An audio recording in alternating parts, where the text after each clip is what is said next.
Hi guys, it's Jamie here. Today I'm going to talk to you about Zentangles and Zentangle art and where it came from. I'm going to do 5 patterns in a Zentangle style, which I will actually be using in my planner. However, my initial thoughts were that you could use these in the Mermaid Creator Club as part of a cluster embellishment, or even if you do them a bit smaller as postage stamps. I'll link the tutorial on postage stamps in the description for you. Well, what I'm doing here is not a large piece of Zentangle art. I'm taking the concept and making them into small pattern squares and using a light blue and a light green colouring, which will go with the mermaid theme. So let's talk a little bit about the history of Zentangles. It was an art form that was created by Rick Roberts and Maria Thomas in 2003. So just like neurographics, a fairly recent development. The two artists were looking for a way to combine their love of art and also their love of meditation, and they developed the Zentangle method as a way to do so. The art form is based around the concept of mindfulness, which is a key component of Zen Buddhism. The repetitive patterns and lines used in the Zentangle art are meant to help the artist focus on the present moment and achieve a state of calm and relaxation, to which end it could even be used as a warm-up exercise, particularly if using these small boxes, before starting a completely different piece of art, to be in the moment, to be meditative, to be now, to have your Zen before starting a mixed media or an abstract piece.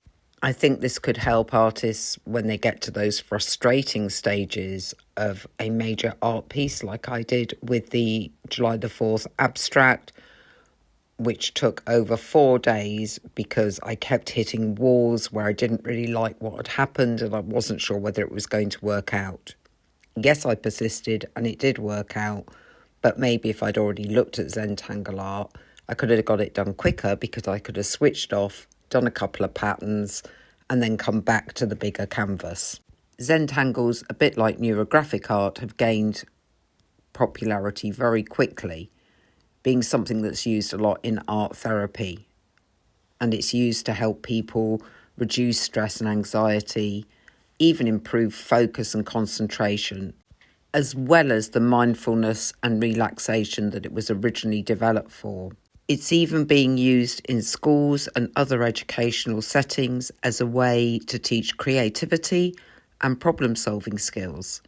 Today, Zentangle art is practiced all over the world, and there are many talented artists. I'm not one of them.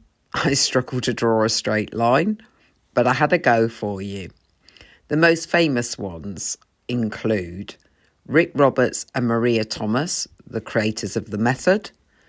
Molly Hollingbow, she's a certified Zentangle teacher and artist and has published several books on the subject. Eni Oken, an artist and teacher who has developed her own unique style of Zentangle art, so you could Google her. Cass Hall, an Australian artist and author who specialises in mixed media together with Zentangle art. Sandy Steen Bartholomew, an artist and author who's published several books on Zentangle art and other forms of doodling and drawing. They have all helped make significant contributions to the original concept and popularised it around the world. So what is Zentangle art? Well, in its purest form, it's creating intricate patterns and designs using repetitive lines and shapes, which is what gives it its meditative and relaxing properties.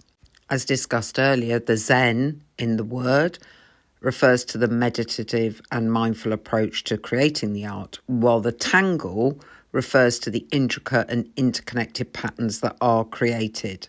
You can use a variety of materials to do these patterns. I'm using a fine liner pen and then some markers. You can also use coloured pencils and even just a normal pen. You don't have to limit Zentangles to art. you can use them in junk journals. They can add a unique and artistic touch to your journals, even if you're using printables. I've come up with some ideas of how you could use them in a junk journal, even if using printables, or a pure junk journal from junk.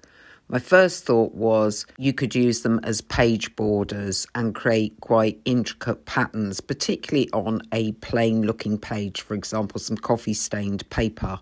They could be used for filler designs, for example, to fill in blank spaces on a page or border photographs on a page or text. They could just add some visual interest and help tie the page together, give it some continuity. With that in mind, you could use them as page dividers to create separate journaling areas on a blank page, and that might give you some organisation for the content. I've already mentioned that they could be made slightly smaller and made into postage stamps. Other uses could be to do a large Zentangle, make flags from it, make bases for clusters, make a background for a piece of ephemera to go over. Of course, if you've done a large piece of Zentangle art, you could use it as a very unique cover for a junk journal. So overall, there's loads of ways you can use this art form within a junk journal, or as I have, some very, very simple decoration for my planner.